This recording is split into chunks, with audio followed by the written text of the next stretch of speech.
నమస్తే, welcome to Andhraprabha.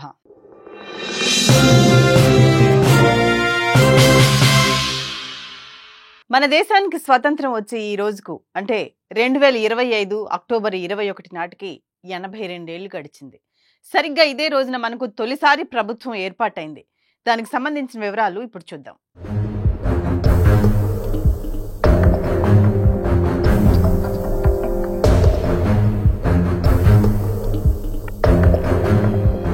మన దేశానికి జవహర్లాల్ నెహ్రూ నేతృత్వంలో మొదటి భారత ప్రభుత్వం ఏర్పడింది కదా.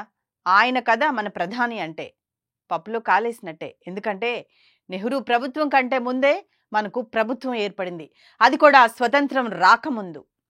వినటానికి ఆశ్చర్యంగా ఉంది కదా, కానీ ఇది అక్షరాల నిజం. స్వతంత్రం రావటానికి 4 ఏళ్ల ముందు తొలిసారిగా భారత ప్రభుత్వం ఏర్పడింది. ఇంతకీ ఆ ప్రభుత్వాన్ని ఎవరు ఏర్పాటు చేశారు, ఆ ప్రభుత్వం పేరేంటి అనే వివరాలు చూద్దాం. భారత్కు 1947లో బ్రిటిష్ పాలన నుండి స్వతంత్రం వచ్చింది. అయితే దీనికి 4 సంవత్సరాల క్రితమే మన దేశంలో తొలి ప్రభుత్వం ఏర్పాటైంది. అదే ఆజాద్ హిందూ. దీన్ని స్థాపించింది నేతాజీ సుభాష్ చంద్రబోస్. స్వతంత్రానికి ముందు అంటే 1943వ సంవత్సరం అక్టోబర్ 21న సింగపూర్లో బోస్ ఈ తాత్కాలిక ప్రభుత్వాన్ని స్థాపించారు. దీని ద్వారా భారత్లో ఎక్కువ కాలం పాటు బ్రిటిష్ పాలన కొనసాగదని బలమైన సందేశాన్ని ఇచ్చారు. అయితే ఆజాద్ హిందూ ఫౌజ్ ను తొలిసారిగా 1915వ సంవత్సరం అక్టోబర్ 29వ తేదీన స్వతంత్ర పోరాట యోధుడు రాస్ బిహారీ బోస్, రాజా మహేంద్ర ప్రతాప్ సింగ్, నిరంజన్ గిల్ స్థాపించారు.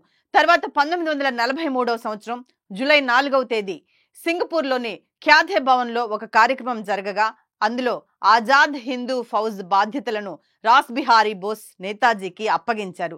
ఈ క్రమంలోనే అక్టోబర్ 21న ఆజాద్ హిందూ ప్రభుత్వాన్ని బోస్ ప్రకటించారు.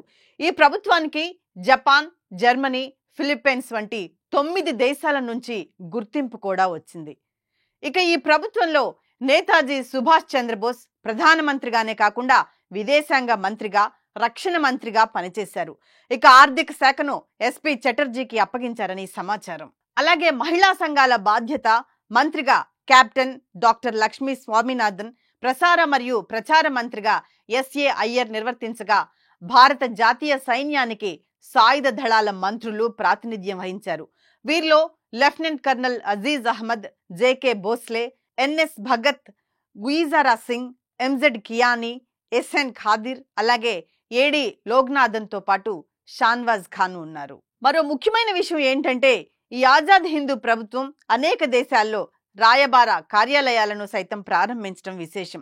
దాంతోపాటు ఆజాద్ హిందూ ఫౌజ్ తాత్కాలిక ప్రభుత్వం తపాలా స్టాంపులను కూడా రిలీజ్ చేయడంతో పాటు నేషనల్ ఆజాద్ బ్యాంక్, రాణి ఝాన్సీ రెజిమెంట్, ఆజాద్ హిందూ రేడియోలను కూడా ఏర్పాటు చేసింది. అదే సమయంలో ఆజాద్ హిందూ ఫౌజ్ లో నేతాజీ ప్రత్యేకంగా మహిళల విభాగాన్ని ఏర్పాటు చేశారు. ఈ విభాగానికి చెందిన మహిళలు గూఢచర్యంతో పాటు వైద్యంలో నిపుణులుగా పేరుగాంచారు. నేతాజీ సారథ్యంలో 85,000 మంది సాయుధ సైనికులు ఉండేవారట.